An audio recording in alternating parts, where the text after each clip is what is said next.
नमस्कार. श्री स्वामी समर्थ.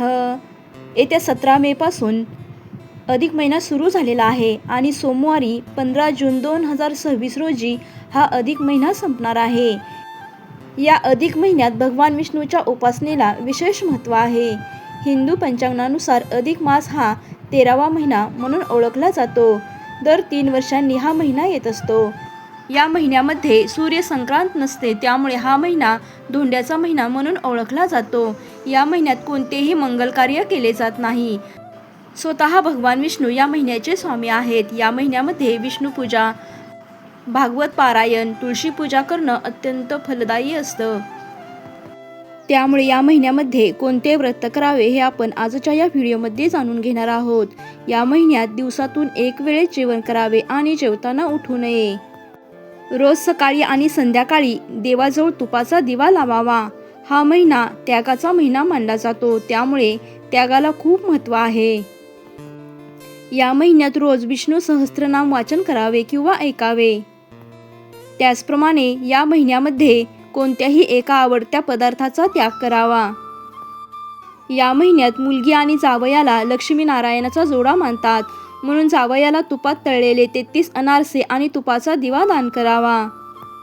अधिक मासात होम हवन केल्याने त्याचे फळ अनंत पटीने मिळत असते.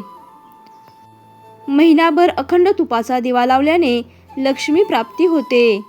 या महिन्यात पुरणाचे दिंडे म्हणजेच धोंडे करून नातेवाईकांना भोजन देतात. या दिंड्यांना धोंडे असं सुद्धा म्हटलं जातं, म्हणून या महिन्याला धोंड्याचा महिना असं म्हटलं जातं. अधिक महिन्यामध्ये पोथी वाचन करावे. त्याचप्रमाणे अधिक महिन्याची पोथी शुद्ध सात्विक मनाने रोज 1 अध्याय अशा प्रकारे करून महिनाभर वाचून शेवटी उद्यापन करावे. उद्यापन करण्यासाठी देवाला पुरणाचा नैवेद्य दाखवून ब्राह्मणाला भोजन किंवा दान करावे किंवा दक्षिणा द्यावी किंवा एखाद्या गरजू व्यक्तीला दक्षिणेसह शिधा द्यावा. अधिक मासामध्ये जर तुम्ही कोणतेही व्रत करू शकणार नसाल तर दररोज जेवण करताना अधिक मासामध्ये आपण मौन पाळू शकतो. हे व्रत खूप महत्त्वाचे आहे. हा महिना भगवान विष्णूंना समर्पित आहे, त्यामुळे भगवान विष्णूंची जास्तीत जास्त सेवा, नाम जप करा. ओम नमो भगवते वासुदेवाय हा मंत्र आवर्जून म्हणा.